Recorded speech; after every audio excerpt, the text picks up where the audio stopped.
Welcome to Five or Flop, a podcast for the best and worst historical fiction has to offer. I'm your host, Erin. And I'm Grace, and each week we'll be reading a different historical fiction book to see if they're a five or a flop. So we're on season 5, as you know, and our theme this season is family and friends. And this week we have another guest host who is a Grace guest. Yes, this week we have Kelly, and we are reading her recommendation, Atmosphere by Taylor Jenkins Reid. Hello, Kelly. Hello. Can you introduce yourself a little bit to the pod? Yes, I was thinking about this last week, actually, and I have known Grace since I was 11 or 12. Oh my God. Throwback, we were middle school besties. Yes, and we have some really horrifying pictures of us in the nation's capital. Yes, where we currently are seated recording, and thankfully we have much better hair than we did back then. So was it a middle school field trip? Or high school? It was middle school, okay. Although we did go to high school together, too. I think it was 8th grade is when the pictures were. Oh my God, so y'all were the 8th grade bucket hat kids. We did not have the bucket hats, but frankly, it probably would have improved our fashion. It would have. Both of us. It would have covered the hair. Yeah, yes. We did not have great hair. I had a Bieber cut the year prior, so it was a grown out, very bad haircut. Incredible. And mine was like super long, like too inadvisedly long. Oh my God. I never did a class trip to DC, but we went on like a family road trip, which is actually like why I wound up wanting to be in DC, which is funny. And all of the pictures, my hair was just so poofy. Because I've always had curly hair and never known what to do with the frizz, and I still struggle with it. And it was just like a poof ball the entire time. Well, thank you for sharing a hair story from yourself, Erin, even though you didn't have to. To make y'all feel like you have allies here, you know? Exactly. So, real quick, before we get into our own stuff, I would love to hear, Kelly, why are we reading Atmosphere this week? Yes, so I grew up on the Space Coast. So I've seen 21 shuttle launches from my backyard as a kid. So inherently, I really loved airplanes and rockets. I work at an aerospace company. I knew I always wanted to be. Plus, I've read books by Taylor Jenkins Reid before, and I've always really liked her voice for her characters and her stories. And at a book club, someone was reading Atmosphere, and I assumed from the cover with the glasses that it was another rocker. And I was like, I don't really want to read a rock and roll. Someone was like, no, it's about female astronauts. And I was like, great, I'm in. So that is why we're reading this, because astronauts kind of gave me Sally Ride vibes from the bio, and I'm a big fan of all of that. Well, we have a little bit of Sally Ride that we're going to talk about later. No spoilers. I'm also really excited for this one. I grew up not too far from Kennedy Space Center, so I saw a lot of shuttles go off as a kid. I remember everyone get all excited watching the news and then run outside the street to see them go off, so it was pretty cool. And real quick, because I don't think we'll circle back to it later, I concur that I also think this book does not have a good cover. Oh, I think the cover is really, really bad on this one. It's not heinous, but it does not convey the tone of the story. No, and I think when you read part of it, I'm like, oh, okay, I get the aviation glasses. What are sunglasses? Yeah. I can respect that, but I also did not love the color. Yeah. It looked like cheap production, in my opinion. I did not think it was a well-produced cover at all. I like a lot of Taylor Jenkins Reid's other covers, so I was really surprised by this one. Yeah, agree. Interesting. It was too close to Daisy Jones and the Six, and that's why I assumed it was about another rock band. Yeah, that's fair. They were trying to replicate the success, I guess. But we'll yeah. Later. We have more stuff to say about that. Anyway, so Erin, what have you been up to? So I'm sitting here in my glasses, which is really rare for me. I'm usually a contacts wearer. But I got new lenses not too long ago, and I've been having really bad problems with cross-eyedness. So I'll put them on and I'll get really cross-eyed and dizzy, and then I'll get used to them kind of, and then I take them off again later. So still cross-eyed at that point in time. It really sucks. So I'm trying to wear them all day to get used to them. So that's what's new with me. Nothing exciting at all.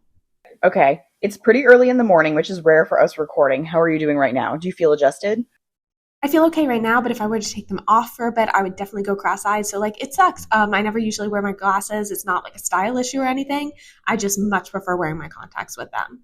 Okay. Well, good luck. They do look cute. Thank you. It seems like it fits your face. I was surprised to hear you say. Thank you. Yeah, I've had these frames for a couple of years now. So it's nothing with that. I just always have preferred contacts, especially now that I have these sets of contacts that fix my dry eye.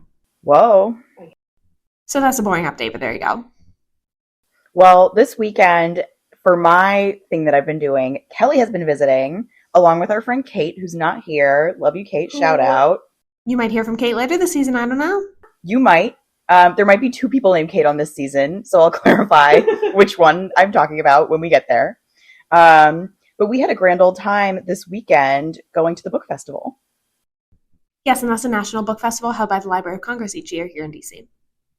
Yes, and it's huge. Massive. Really Like, big.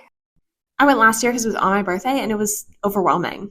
Yeah, it was better this year. mhm. There was less having to elbow people out of the way for stuff, Good. but there was still the element of you have to be in line to get into this talk or else you're not going to get in, which is highly unfortunate. Yeah. But we still had fun anyway. Yeah, I had a good time. Anything else that you want to contribute about what you've been doing lately, whether it is here or not here? Yeah, so I'm visiting DC, like Grace said. This is my bonus stop. I'm traveling for work. I'm from Seattle, so this is a nice little break. I get to be a fancy girl, so my company is putting me at the Ritz. So that is my little life update. Woohoo! That. Yeah, I told them earlier, but I took a bath. I got a free face mask from the mall. I was living my moonlighting as a little rich girl, so that's been fun. I love that. Everyone needs that now and again. Yeah. I won't say where your next destination is, but will you get like an equivalently nice hotel at your next destination? Absolutely not. Aw. I looked it up, and the first floor of the building is actually a Target, and then they have some hotel space above it. So is it just random if they put you up somewhere like really nice or somewhere that's just fine? So actually, I get to pick. Oh. But that being said, for DC, because we send so much business out here, it's our preferred partner. It's not slim pickings. No, it's not slim pickings, but DC is definitely, if you're traveling, you get the nicest of anywhere because they send so much business. That's No, I love work travel. Like we have a conference once a year and we always get put up in a nice hotel. I mean, it's just like a Hilton or a Hyatt, but it's always the really nice ones. And last year was in Orlando and I was living it up. Kelly, did you bring anything to read along with you on your travels? Okay, I definitely did, and I wrote them down because I wanted to get the names right. So right now I'm listening to 2 books that I've been alternating on my travels depending on the mood. So I have The Adventures of Amina al-Sarafi, which is very fun, pirates. And then I'm listening to Richard Osman's The Last Devil to Die. So the first book in his series just got released as a Netflix movie. Have you watched it yet? I haven't. I'm waiting to watch it with my husband, which is interesting because he's not a TV guy, but I'm going to make him watch it with me because we've been reading Richard Osman's books together. And the next book is coming out soon. And I realized I still haven't read The Last Devil to Die, even though we bought it the day it came out. And then yesterday at the book fair, I got How to Sleep at Night by Elizabeth Harris, who I'm delighted by. And so I'm excited to read her book, as well as Ashley Poston's Sounds Like Love. I really like her books. It's a skinny paperback, easy to travel with, all good things. Romance. Romance. Another tally in Grace's war against Aaron, pro-romance. Wait, I have to go next because the war might be coming to a ceasefire. Oh, I am winning. I'm winning. So as we've discussed, I've been enchanted with Sophie Cousins and I recently have another audiobook checked out by her. It's like a quick 10 hours and I listen at 1.75 speed, so it'll go by in no time. I'm sorry, I'm going to interrupt. 1.75 is insane. I had to work my way up. No, there's no reason. They edited that. They New war edited is it. starting. They liked the pacing of the narrator. There's no reason. I just get bored. It's harder for me to pay attention if they're talking at normal speed. So I worked my way up to 1.75. And this is like the 3rd time I've talked about this separately with people. And I've gotten the same reaction every single time. And I disagree with that. I listened to it at 1. I don't disagree with you, but like it works. I listen to Atmosphere at 1.75 speed. It works better for me because I listen while driving to the office. And I'm like, I need to focus on something while I'm driving to the office. Perhaps driving. Yeah. Well, but you're not driving when you're sitting in traffic. Exactly. You are the traffic. Okay, that was really deep. Aaron, continue. Speaking of driving and also romance books, remember how I read The Flat Share and I really liked it? I do remember. I've now checked out, and this just came off my holds list this morning, The Road Trip by Beth O'Leary. Okay. I know you said you read some for and some of them you don't like, but do not tell me, although based on your expression, I assume this is one you do not love. No. I liked The Switch by her. That was good. Okay, good to know. I think I haven't read that one. That's the only one I That haven't one read. was really funny. It's like a grandma and her granddaughter switch places in the big city and a small town for dating, and it is humorous.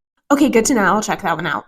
It's really exciting. I'm going to be listening to 2 more romance books. Sophie Cousins has been 2 for 2 for me. Congratulations, Sophie.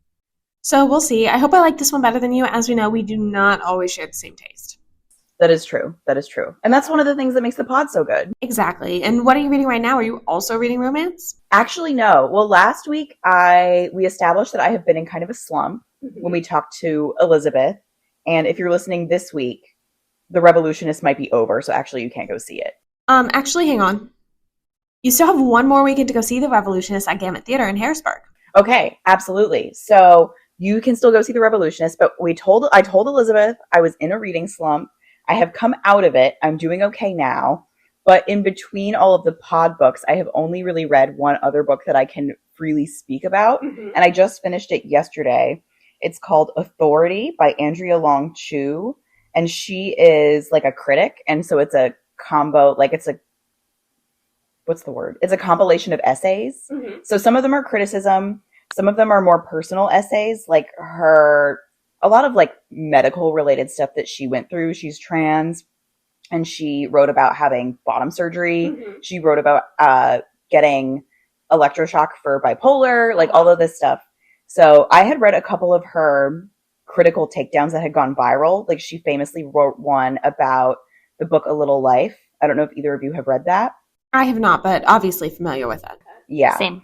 So it was interesting. It was good. And I am glad to be back in my reading groove. Good, I'm glad. And actually, speaking of The Revolutionists, there has been a change of plans since last week, and if you go this upcoming weekend, I will be there. You can meet Erin in person. I know. Five or Flop meet and greet at Gamut Theater in Harrisburg, Pennsylvania. I know. If you'd like an autograph, feel free to ask. All right. I think now that we've been talking for a while, we should dive into the synopsis of Atmosphere. And oh boy, do we have a lengthy synopsis for you to read. Yes, I'll say right off the bat, I don't think this is a good synopsis, but it does like give you the information that you need. Yeah. So, Joan Goodwin has been obsessed with the stars for as long as she can remember. Thoughtful and reserved, Joan is content with her life as a professor of physics and astronomy at Rice University and as aunt to her precocious niece Frances. That is, until she comes across an advertisement seeking the first women scientists to join NASA's space shuttle program. Suddenly, Joan burns to be one of the few people to go to space. Selected from a pool of thousands of applicants in the summer of 1980, Joan begins training at Houston's Johnson Space Center alongside an exceptional group of fellow candidates. Top Gun pilot Hank Redmond and scientist John Griffin, who are kind and easygoing even when the stakes are highest. Mission specialist Lydia Danes, who has worked too hard to play nice. Warm-hearted Donna Fitzgerald, who is navigating her own secrets. And Vanessa Ford, the magnetic and mysterious aeronautical engineer who can fix any engine and fly any plane. As the new astronauts become unlikely friends and prepare for their first flights, Joan finds a passion and a love she never imagined. In this new light, Joan begins to question everything she thinks she knows about her place in the observable universe. And then, in December of 1984, on mission STS-LR9, it all changes in an instant. Can I just say, I don't think they became unlikely friends. I feel like if you're in a training group surrounded by these people constantly, like, it's very likely you become friends. I think it's very likely that you'll be friends. Incredibly likely. Yes. So lengthy synopsis, introductions to all of the side characters, and maybe someone who's not a side character. But granted, that is the information that you need. Yeah, that's like not the synopsis I would have given of this book, but it's fine. Joan becomes an astronaut in this space shuttle program. That's what you need to know when you're going in, and then you learn more once you're in. So let's talk about Taylor Jenkins Reid. Taylor Jenkins Reid was born in 1983. She graduated from Emerson in college. The first couple years of her career, she worked in Hollywood. I didn't write this down because I wanted to say it out loud without any spoilers. But she met and married her husband while she was in Hollywood. He's a guy who works on a lot of sitcoms. Oh, And he has directed episodes of Erin's favorite TV show, Young Sheldon. Oh my god, I was about to say, did he work on Young Sheldon? Yes, he did. Okay, phenomenal news. But then around age 24 is when she got her first literary agent and she put out her first book at age 30. Mhm. Nice. Now she has published 9 books. The first 4 that she put out are more contemporary fiction, romantic fiction, things like that. And her most recent 5 have all been historical fiction. And these have been the ones that are really broadly successful. Her most popular are The 7 Husbands of Evelyn Hugo and Daisy Jones and the Six. Daisy Jones has been adapted into TV. Evelyn Hugo is in the process of being made into a movie. And then also her book, One True Loves, has been adapted as well. Didn't it just get announced Carrie Soto is being adapted? Did it? I don't know. Oh, I Could have hope been so. I don't know, because I saw it on Facebook and it was like, this is going to be a movie. And sometimes Facebook is like really fake about that kind of thing. But I think I saw it from a news outlet. Oh, they're going to make it into a series, and it's being executive produced by Serena Williams. Can I just say about TJR, like, I have not read her contemporary. I've only read her historical. And I think she's kind of like Kristen Hanna, where I've said about Kristen Hanna, like, her historical fiction is much better than her contemporary fiction. Here, now let's just get into the part, because I think we all have had prior relationships with Taylor Jenkins Reid before reading Atmosphere. I've read all of her historical ones. Carrie Soto I didn't care that much for. I didn't hate it, though. It was just like my least favorite. I liked all the other ones a lot. And then I read one of her contemporaries, which was After I Do, and I did not like it at all. You were reading that on the bus to and home from Bad Cinderella. Yes, which did not help, because that's not a good environment. It's like you reading the luminaries on the plane after taking your Benadryl. Exactly. So I've read Daisy Jones, Evelyn Hugo, and Malibu Rising, and Daisy Jones was the best audiobook I've ever listened to. Okay, so you said 9, and I was counting how many I've read. So I've read 7 of her books. Oh, okay. So my first one was Evelyn Hugo, which I loved. And then I did One True Loves. Also loved it. Just so devastating, though. That one I felt like was a crash course on empathy. Loved Malibu Rising. After I Do, I did on paper. I liked it, but I'm also more of a vibes reader, so I'm not very good at analyzing like the why. I'm just like, yeah, this is good. Carrie Soto is back. I really liked Daisy Jones. To be completely honest, I thought was okay. But here's my thing. I think it was because I heard too much about it beforehand, so my expectations were too high. But when you were talking about it was your favorite audiobook, my gold standard is Project Hail Mary by Andy Weir. So like nothing can touch that. Like I thought it was a very good duet for Daisy Jones and the Six, but I would argue not the best. All right, I haven't read that one. I will have to check it out. I love an audiobook. I love when an audiobook has multiple narrators when it is called for. And I think that was something done really effectively in Daisy Jones. Yes, so our disclaimer is our judgments come based on the book and characters within the book rather than any real historical figures they may have been based on, and also spoilers ahead. This is a very recent release, so if you are planning on reading it, I would advise stopping this podcast episode, reading the book, and coming back to this episode after you've read it, particularly because this did just release, and I know there are a ton of holds to get it everywhere. And actually, I'll throw in and say, the reason that I read this book when it came out, I was like, oh, I'll probably read that eventually, but I wasn't like running to the store to buy it on day of release. I was like, oh, I'll probably get to it.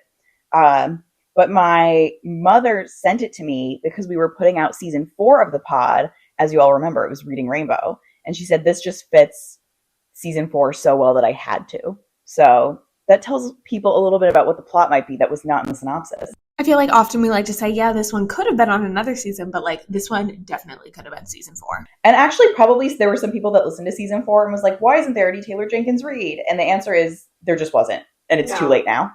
We made the list a lot, based on location and time period wise, and some things got cut. Sorry, TJR, you're on the pod now. I'm sure she was personally insulted by not making the pod earlier. Oh yeah, I'm sure. She was looking at our Storygraph reading challenge and was like, hey. Where do we want to start? I feel like there are many places we could start with. I have my vote for where to start. And I think it'll lead into plot, but I think we should start with pacing, which is my favorite place to start. I think the pacing was phenomenal in this. I really enjoyed it. So pretty much you start out immediately with Joan in Navcom. She is like talking to the astronauts, specifically Vanessa. And there's a disaster aboard the space shuttle. I think they like leave open a door to like watch something and then debris immediately hits the door. So it was like very much on them. Like the space shuttle did not malfunction. So Joan is on and kind of talking Vanessa through it, and then you start to flash back to, and I would say the majority of this book is like in the back period, where Joan is just trying to break into the NASA space program. And then you spend time building that emotional relationship so that while the disaster is happening throughout, you feel a much more emotional weight of it. Yeah, and I actually spent a decent amount of time thinking about this. I think in a version of this book by a less competent writer, it's just told chronologically. Mm-hmm. And then at the end, you would not have the tension of not knowing what's going to happen, the relationships that have built throughout the book. Like the cutting back and forth makes it so much more significant because while you know these people are getting to know each other, you know what's coming, but you don't know how it's going to end. Exactly. Mm-hmm. You need to know it's coming to have stakes in it. Yeah. And critically, especially, like, you know that Vanessa is alive, and I think Griff is dead, but the others are unconscious and you don't know if they're going to make it. Reverse, you know Hank is dead. Okay. Griff, you're not sure about. Lydia, you're not sure about. Yes. Yeah. And so it's a situation of Vanessa needs to get them to Earth to have any chance, but no one knows if she can even get them to Earth safely and successfully. Mm-hmm. And I just think it works so well, the cutting back and forth, because not to get too much right now into how the book ends, I think if it had been told chronologically, I would know how the book ended. And I don't think it could have ended in the way that it did. Yeah. It wouldn't have been as impactful. No, not at all. Also, I don't know how important this is, but I do want to clarify the initial catastrophe.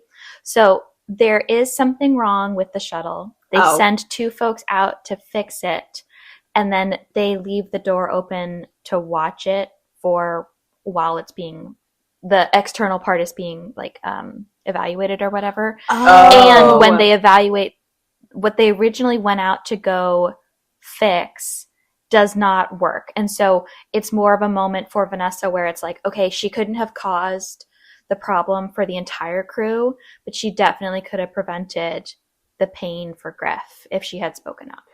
Got it. Oh, okay, I see. Yeah, that divide for me was really important because I think Vanessa as a character is very level-headed and logical, and so she knows logically there's nothing she could have done to prevent the initial like problem and the consequences, but she could have for Griff. And that's probably the person on the crew that she cares about the most. Okay, I did not get that. Okay. Appreciate that clarification. And slight disclaimer for me, I read this book a little bit ago, so it's like recently, but less recently than I normally do for a pod episode. So stuff like that, Kelly, I appreciate you pointing out. Yeah, and I did this as audiobook, and I took kind of like, because I was at the beach, and so I started listening to before I went to the beach, and then returned as I was coming home. So there was like a window where I forgot the beginning. So I appreciate that. And also you're a good guest to have because we are not science minded and you are, and you like work in this industry or like industry adjacent. So please hold us accountable as you did earlier when I asked you what NavCom was before recording. So. Yeah. Yep. But this is also, it's a really good story in terms of there's this part which is very much like an action adventure story. But really, this book is built on relationships. Yes. And the crucial relationships are, first of all of the astronauts amongst each other, but mainly Joan to Vanessa, Joan to her sister, Barbara, and Joan to her niece, Frances. And can I just say, I've not hated a character in a long time like I hated Barbara. I did write down Barbara sucks. I texted Grace maybe 50 different times reading this. I'm like, if Barbara was real and I could kill her, I would. Whoa, okay. I kept getting, like, we'll get into, like, the main plot, and then I would say not like a secondary plot, but it kind of is, like, Joan's family stuff. Yeah. And it ties into all of the other stuff. It does. None of the plots are really separable from each other. Yeah, that's why I struggle to say, like, secondary plot, but, like, it is, but... Yeah. And to me, I feel like it creeps up on you how much Barbara sucks. Like, in the beginning, you're like, okay, she's just irresponsible, she's flaky, she's blah, blah, blah. But then at the end, you're like, oh, like, she straight up abandons her child. Yeah, when she starts in Texas of all her children. places. Yeah. No, Barbara... Anyways, okay, so let's kind of, I think, like, kind of quickly run through what plot-wise is happening. Yeah. So Joan is joining the space program. She's getting to know the other astronauts. Vanessa, or they're called something else when they're in training. They're called astronaut candidates, which actually is shortened. This is accurate as ASCANs. That has always been a thing. Okay, well, thank you. In my audiobook, I was like trying to visualize it, and I'm like, no, this can't. I must be mishearing this. But no, it's ASCAN. It made me laugh. But so Vanessa's starting to get to know the other Joan is starting to get to know the other Ascans. Vanessa is, I would say, a little bit, I wouldn't even say more of a loner. She just doesn't live with the rest of them. The rest of them are all in like an apartment building together. Yeah. So Joan starts to get to know her separately, and then over time they start to form a relationship and start to date each other. Yes. And crucially, it's like an awakening for Joan, who did not realize that she was gay before. She was just like, I guess I'm just not that interested in dating. Although it was so funny to me because Griff was like trying to pursue her and she like kissed him and she was like, no, this is gross. Absolutely not. And he immediately is like, all right, well, like, I don't care about this kind of thing, but you know, NASA will hire you if you're interested in not men. And Joan is like, what are you talking about?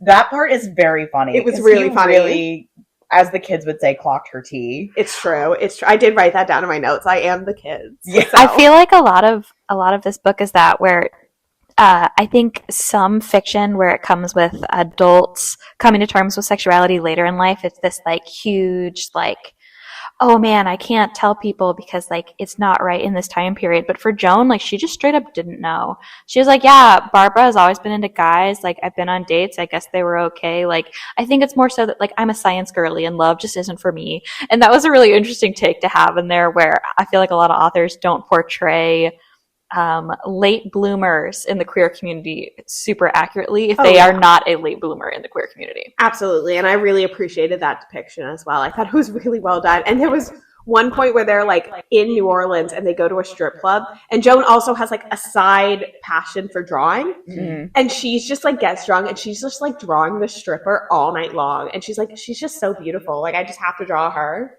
And she like wakes up because I'm assuming she's blacked out or something. Yeah. She wakes up just like surrounded. Yeah, what I think of is pretty early on in the book, she's talking about her own parents' relationships where her mom is basically a vegetarian, but will cook her husband, so Joan's father, I think it's like a meatloaf or a steak or something, like every week. And Joan is like, I just like don't comprehend that. So like, why the fuck would you do that? Like what? And then later in the book, she's like, no, I get it. Like, I would do that. I would make meatloaf for Vanessa if I was a vegetarian. I love it. And then that was cute. At the same time as you have her relationship developing with Vanessa, you're also seeing her relationship with her sister Barbara and her niece Frances. Yes. So Barbara is a single mom. She got pregnant with Frances. I think she was like 18 or 20. She was young and basically decided that Joan was going to be the other parent. But like to the point of like dumping Frances off on her at weekends, like yelling at Joan for going on work trips and like not being around for family and being like, I thought family was the most important thing. Yeah, Barbara's not supportive at all of her being an astronaut because she's basically like, now you can't raise my kid for me. Mm-hmm. Yeah, like she had to move just like a little bit closer to the like the astronaut program, and her sister was constantly like, no, you're not moving. No, you're not moving. What about Frances? Yeah. Mm-hmm. No, it's insane. And then so that relationship kind of devolves, I would say. Barbara meets a man. She gets married to a man. He's a Davenport. Probably not the same Davenports. But no, I would assume that this one is not a black Gilded Age man from Chicago. You know, who knows? Who knows? Always possible. And she marries this man and he like doesn't want kids. So they're like, okay, we're going to send Frances to boarding school and then move to Europe and not tell her and not come back for her. And Joan is like, that's kind of crazy because Frances is 10 and she is your only family. And Barbara's just like, how dare you? You have no idea how hard it is to be a parent. And it's like, she actually does know how hard it is because she's raising your kid. So I was like sobbing throughout most of these sections because I'm like, it's just a little girl who's like confused and scared because her mom's getting remarried. And Frances is such a sweet character. Like, she's such a nice like little girl, but even when she acts out, you're like, it's just because she has like a terrible environment. Mm-hmm. Yeah. You know, like all of her troubles are not her fault. You know that would not be how she would be acting if she had like a happy family. Later in the book, Frances and Vanessa develop kind of a relationship. And I love that so much. And it's so sweet. And they don't even know, like, Joan is very careful not to even, like, let it slip to Frances that she's in a romantic relationship with Vanessa. And Frances is too young to really pick up on it. Yeah. But it doesn't matter. Like, they're kind of a unit It's anyway. very sweet. They're like their own little family unit. And then one of the things with Barbara that she keeps, like, holding over Joan is like, well, you don't know what love is like. You've never been in a relationship. Like, how could you know what I'm going through and all of this? And the whole time in Joan's head, you're like, Joan's like, I do know. Yeah, I do know. Yeah. I want to shout at her that I do know. Mm-hmm. Going back to something with Frances and Vanessa that I thought was sweet is initially Vanessa is very hesitant to meet any of Joan's family. She's like, we're gay women. This is never going to be a scenario where I meet your family. And she ends up meeting Frances anyways and expressed a lot of anxiety about it. Like, I don't know how to talk to kids. Like, Frances is so important to you. How do I even do this? But she just slips into it so easily. And Vanessa lost her dad when she was really little and immediately is sharing like traditions that she did with her dad and herself when she was little with Vanessa with Frances. And I thought that was like a really sweet kind of healing moment for her, getting to like even though she in this world and age doesn't think she's going to have kids, whether they're a biological or adopted or whatever, she's getting to have this moment of like passing on a tradition to another little girl. Yeah. And there's another really sweet scene where Joan takes Vanessa to Barbara's wedding. I was listening to the wedding part when I was walking over here the other night to pod record, and I cleaned up before I got it, but I was like crying walking over here because they were just having this conversation. They put Frances to sleep. They were having this conversation of like, I would give you this if I could give you. And I was just like sobbing on the street listening. Like, it was just a really beautiful conversation. It was. Vanessa and Joan are so different. Like, the reason that Vanessa lives in that separate apartment complex and not with all the other Azcans is because she knows she's gay and she wants to be able to sleep with other women, basically, without having to sneak around.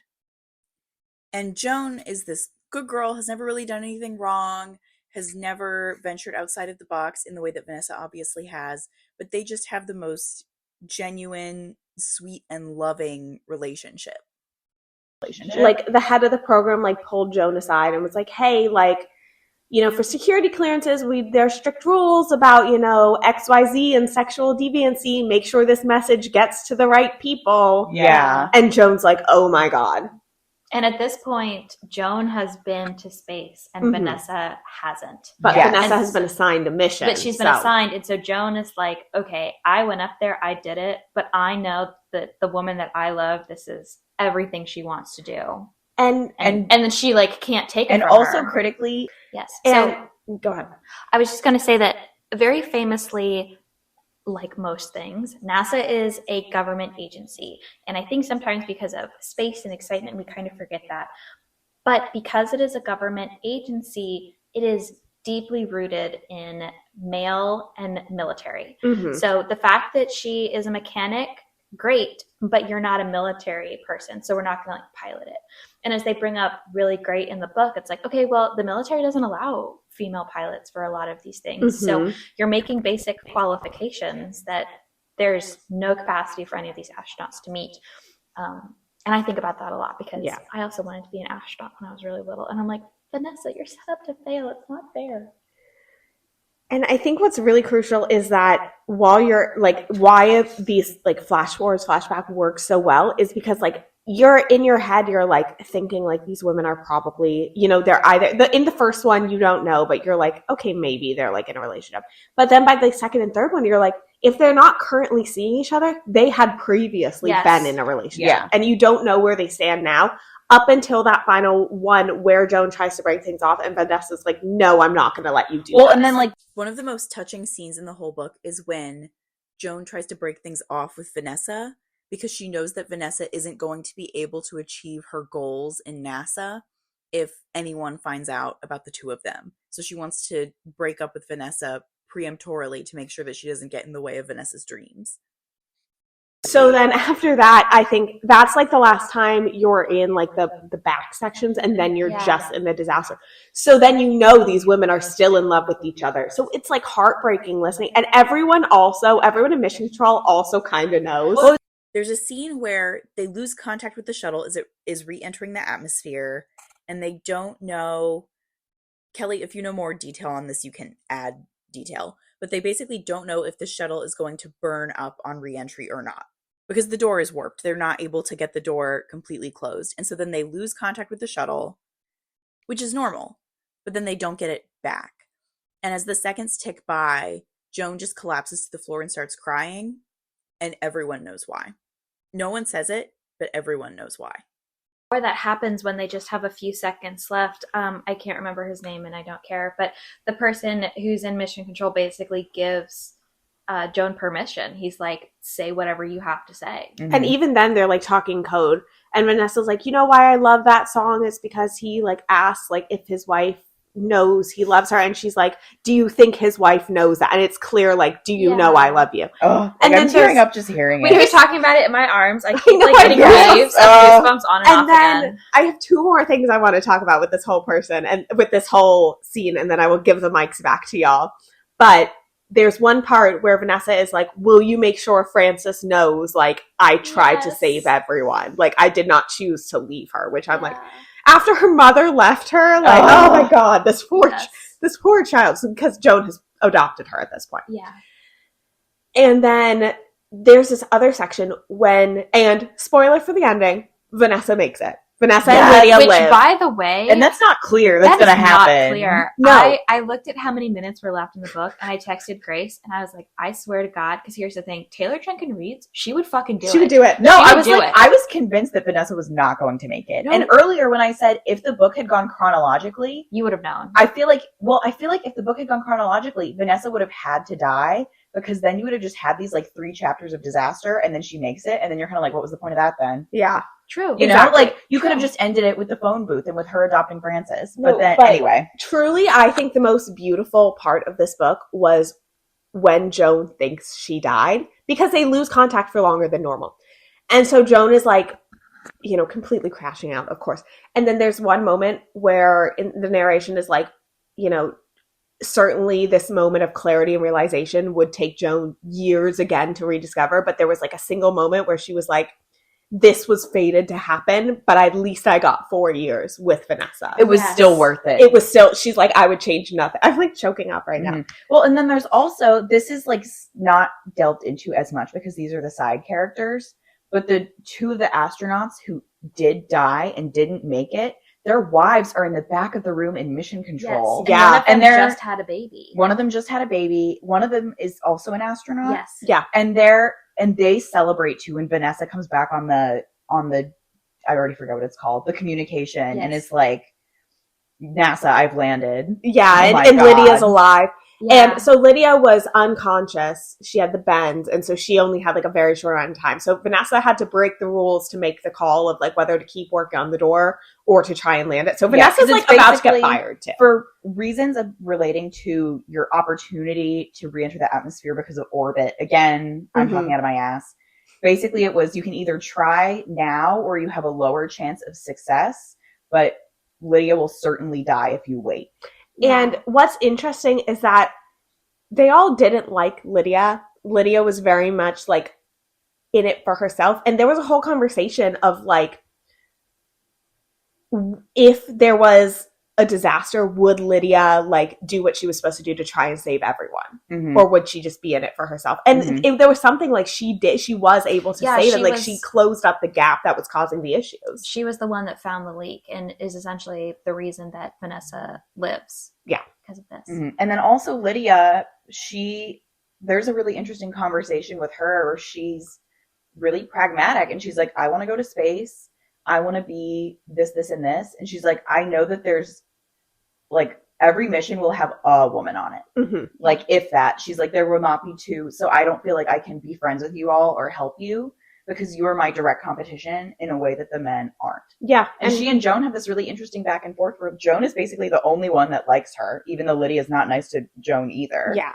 But she's like, I understand her. Yeah. And yeah, in the end, Lydia lives and she saves Vanessa too. So I actually really liked Lydia as a character because I think she is an excellent representation of how some women felt that they were forced to act in that time period. So whether you're looking at it from an engineer, space, medicine, a lot of the fields that are typically male dominated, I think Lydia encapsulates that perfectly, where men are making crude and degrading jokes and she's like, hey, nice one, because she wants the men to like her as a peer because they're the people that are going to want to be like, oh yeah, I'll go up with Lydia. Like, that's fine. Mm-hmm. And so she's smart and she's driven. And there is this great conversation where, so Lydia thinks that she's going to get picked for the first astronaut experience. And Joan is the one that's picked. And like Grace was saying, Joan is kind of the only one that's nice to Lydia and tries to even form any semblance of a relationship. But Lydia shows up and it's this really vulnerable scene where she's like, I'm smarter than you. And Joan is like, no, you're not. She's like, I work harder than you. And Joan is like, no, you're not. And it's this really like honest conversation. And Joan is like, why are you here? And she's like, because you got picked and I want to get picked. And clearly you're doing something that I can't. And I thought that was a great vulnerable conversation. And it still happens today in all kinds of industries where it's male dominated. And I love to see it in a way where you have a character that maybe you wouldn't actually want to spend time with because Lydia sounds kind of exhausting. But I love that Joan takes the time to try to be her friend anyways. Yeah. And that really speaks to Joan's character. She's a really interesting and like unique kind of main character. Mm-hmm. She's soft, she's quiet. There are a lot of things about the world and about herself that she doesn't know. She has a big heart, but even then you see she's kind of a pushover. Like she doesn't ever really stand up to Barbara until Barbara finally pushes her too far. Yeah. And even then it was for Frances. Yeah, it was not for Barbara's sake. Yeah. And so I like that she had that flaw, but also that she was almost softer than you would think that she would have been. And she's a great main character. I loved it. That's a lot of why they picked her to go up to space too, because it's like she can keep the peace, she can keep level-headed, she's not gonna like explode on someone. Yeah. And that's kind of what she helps Lydia grow to learn. Yes.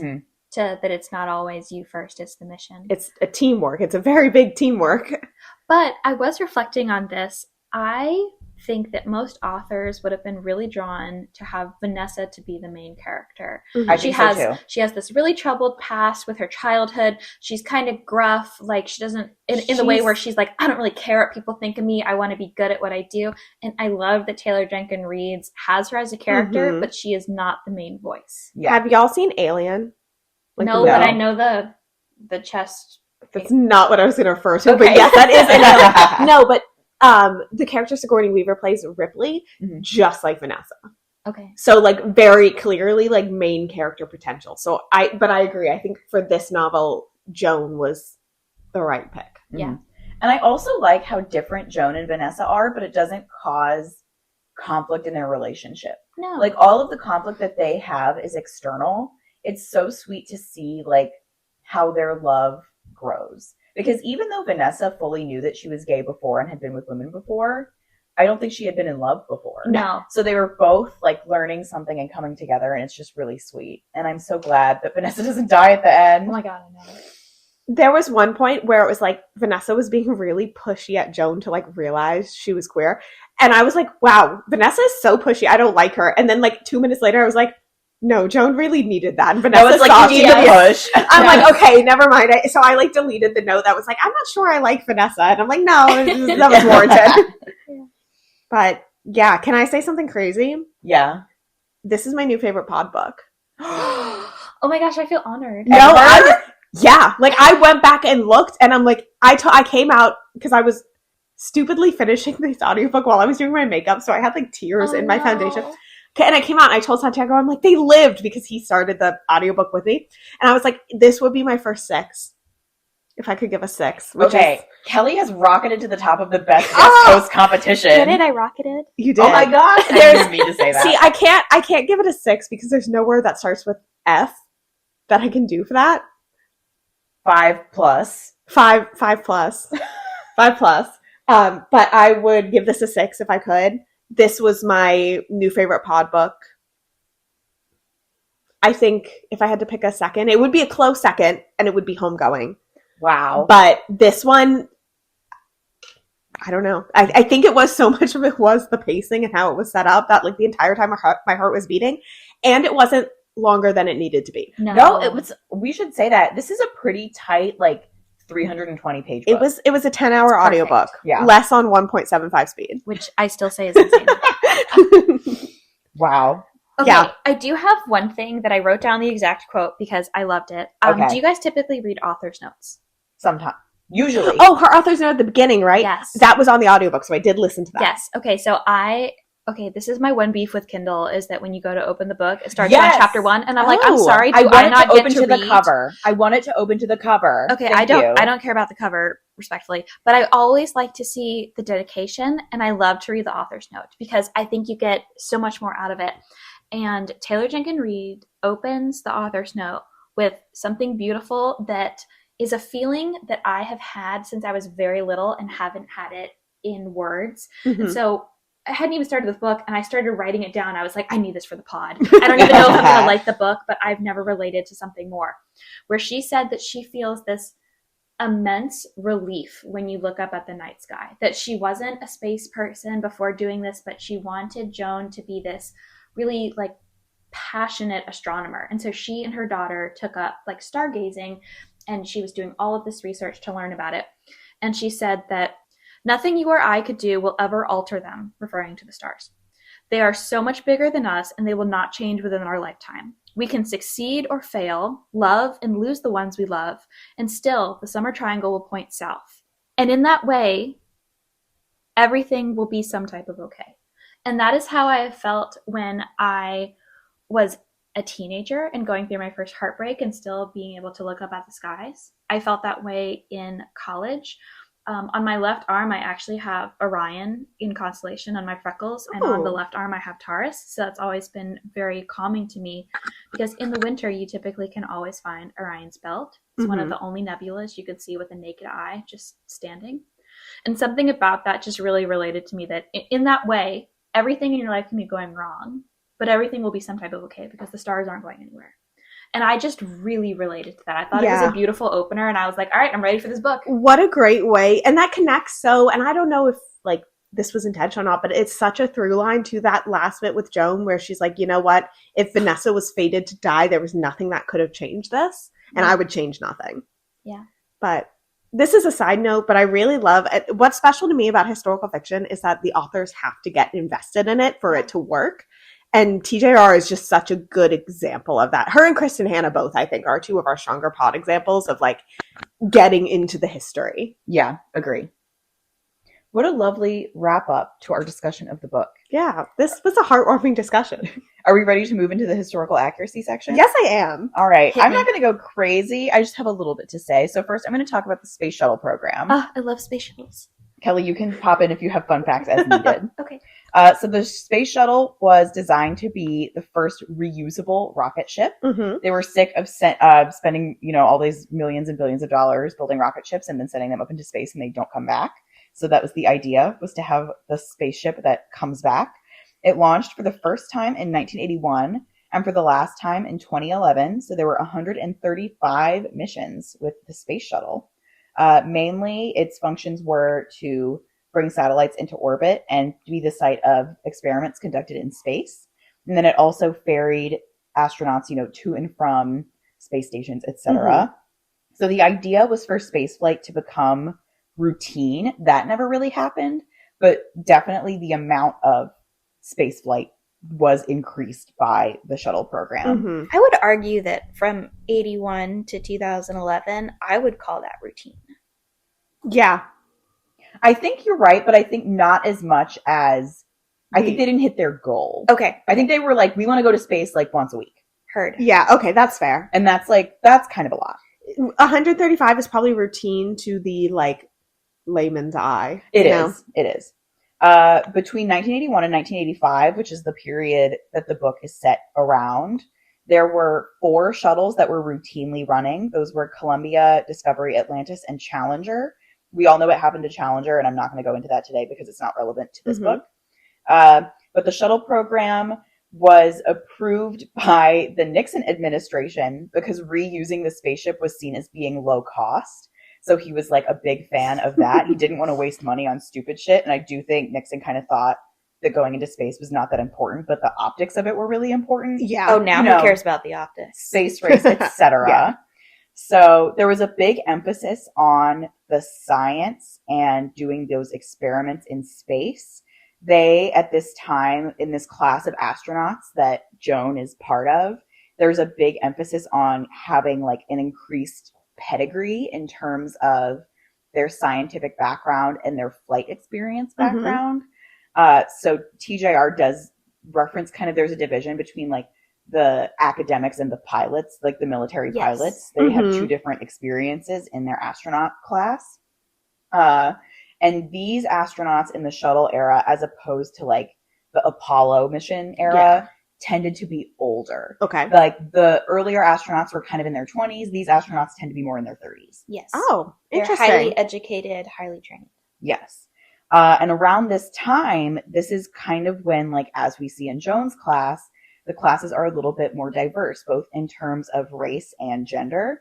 So classes start to diversify. And this is where I'm going into a little bit of a bragging story. Okay.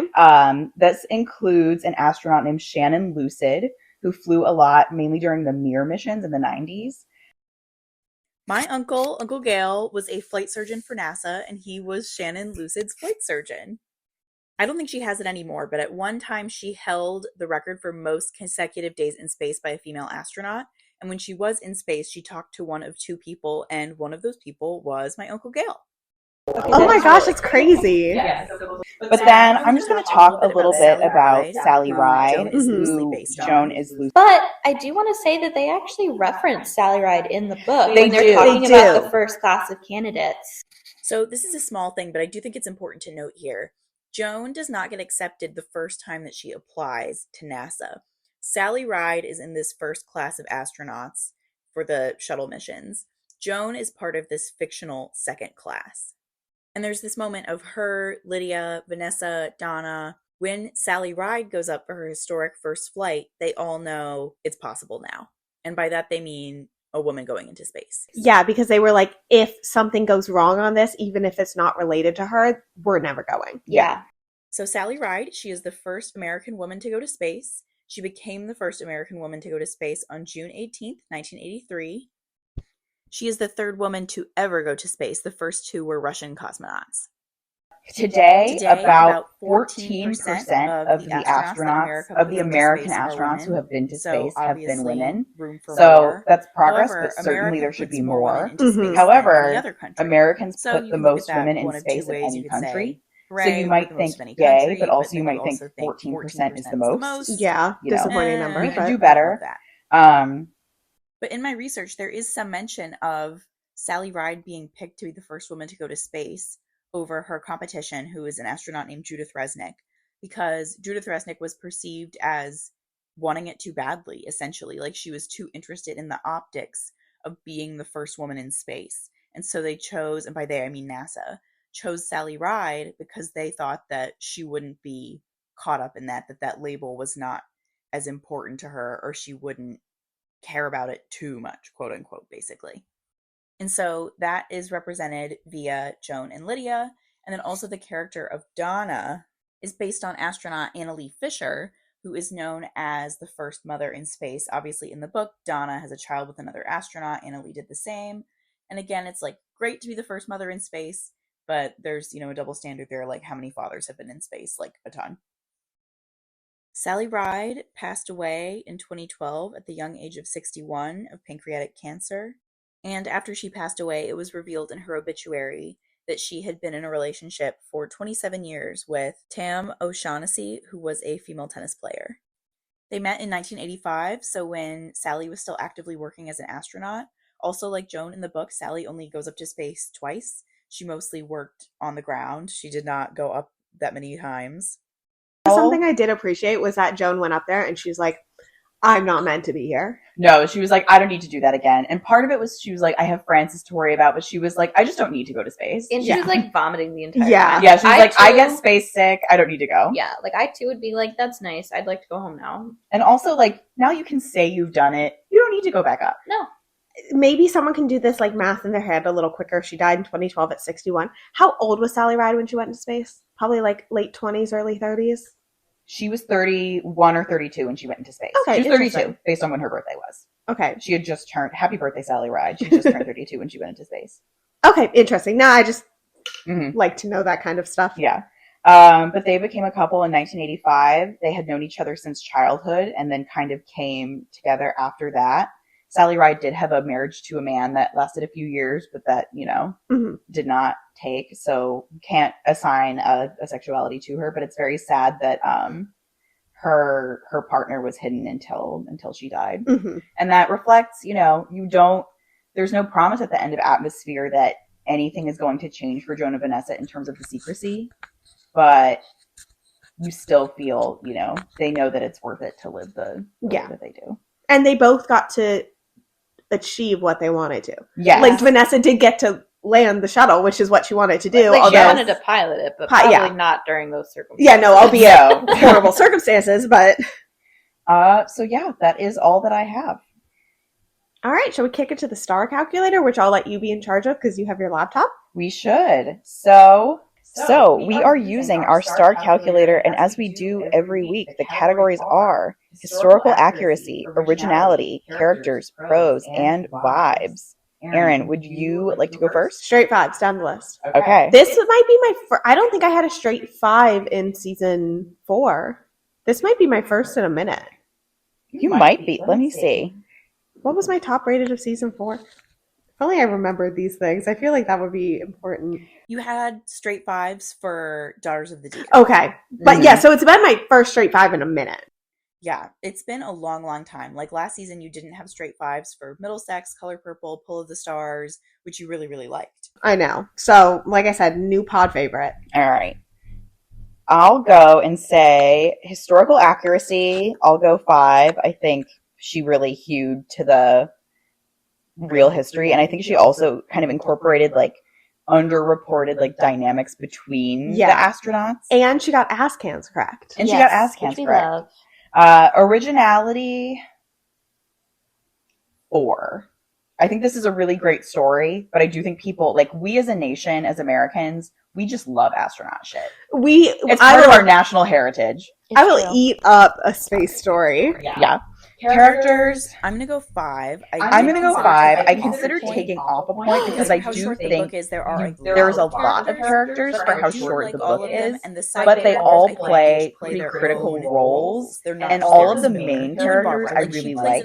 Even Barbara, I'm like, she plays an important role in terms of the narrative. Like, she's a bitch, but she's well written. We had to dock points when characters were just assholes. There are so many books that would have gotten like 1-star rating. I did it for House of Doors, and I am not sorry. Prose 4. I really like Taylor Jenkins Reid's prose. We've already compared her a lot to Kristen Hanna, but it's the same thing where I think she's very readable. And then Vibes, also 5, so that's a 4.6. I give this 4.25 on Storygraph. So would you say 5 or... I'll go pod 5. Okay, love that. Why the hell not? I love how you've gotten more liberal with your 5 since we've gone on, ever since the snowflower mishap. Exactly. Well, especially like, you know, we have a guest here, so it's part of the party. All right. That guest is fist pumping while laying on the floor. Hell yeah. All right, Kelly, it's your turn. Oh, I get a rating? Oh, yeah. Here. Okay. I thought I was somehow part of this. You can fill in your numbers there and they calculate automatically. Oh, goodness. Okay. Historical accuracy. I just know it's going to be a 5 all the way down. There's no need to use the calculator. Okay. Well, same as me. Everything about this was lovely and perfect, and definitely my favorite Taylor Jenkins Reid book, which is also kind of problematic because for my favorite books, I like to own a copy, and I did the audiobook for this. And I'm like, okay, well, now I need to go narrators were great. They were, oh my God, so Julia good. Whalen can do no wrong for me. It was Julia Whalen? Julia Whalen was Joan, and then there was a secondary character, or narrator, and I'm so sorry, I don't know your name. You were awesome. I loved you. For Vanessa. And then, of course, Taylor Jenkins Reid read her author's note, which I love when they do that. It adds a little zhuzh. So, okay. 5 stars, 2 thumbs up, gold, first place. I will say with this book, Atmosphere, to kind of close out my thoughts on it, I loved reading it. I did not have fun. I was so stressed the whole time. Oh. I was stressed. I just was so... Especially with you think Vanessa's going to die until the end. I was in the camp of Vanessa was going to die, and the whole time I was so stressed. But like I couldn't stop listening to it because it was so good. Now you can go back and read it again, safe in the knowledge that Vanessa doesn't die. I know. Yeah. All right. I think that this has been a great, auspicious, not beginning, but like second episode is still pretty near the beginning of the pod. Considering how mad we were this time last season already. Yeah, we were pissed. So Kelly, thank you for joining us and thank you for suggesting a great book. Yes, thank you so much for adding a new favorite book to my list. Yeah, thanks for picking the one I wanted you to pick of the options I sent you. You're welcome. We do our best. Thank you for picking an option that had a unique time period, location, and topic. Yeah. You're welcome. Thanks for having me. Speaking of unique location, time period, and topic, Erin, what are we reading next week and who is joining us? Former podcast co-host Diana of Magic Treehouse fame is joining us to discuss The Dance Tree. She's really sticking with her trees. By Kieran Millward Hargrave, who is not an author I've read before. Me neither. And we will have lots of interesting things to say about that. Yes, but in the meantime, make sure you're following us on social, Instagram, Twitter, and TikTok at @5flop_pod for all of the latest updates. And make sure you're tuned in for our Storygraph reading challenge. Kelly, are you a part of our Storygraph reading challenge / will you be after this? I don't do Storygraph. I have a little notebook that I write down the books that I've read, and then at the end of the year, I put a star next to my 5 favorite. I respect that more than Storygraph, frankly. Okay, you're exempt. Yeah, okay, I want to clarify my stance on this. If you are someone who wants to track your reading in like a specific way, I will peer pressure you about Storygraph. But some people just are not like app people, and that's fine. Like if you already have Goodreads, I'm not going to tell you to move over. But if you're like, what should I start? I will preach Storygraph. So that is acceptable, Kelly. And that is a unique tracking method, which I respect and appreciate. So I recently started adding little arrows and listing major world events around what book I'm reading. And sometimes it's really funny. This is not funny, but it's like morbid humor where I'll look at it and I'll be like, friends got married. And then I'll be like, Kamala Harris lost the election. And then back. Hey, and then you'll be able to tell your kids, wow, what book look what I was reading. doing. That's crazy. This is like not similar at all, but as I'm going through and reading the Dear America books, I've been like trying to comment on when they just have some fucking crazy shit in their epilogue so that we can have a more thorough discussion. Exactly. Okay, well, if you have anything else that you think we should be reading in the context of a major world event, you can fill out the recommendation form in the bio of any of our social medias, or you can email us at fiverrplotpodcast@gmail.com. Until next time, happy reading! Bye!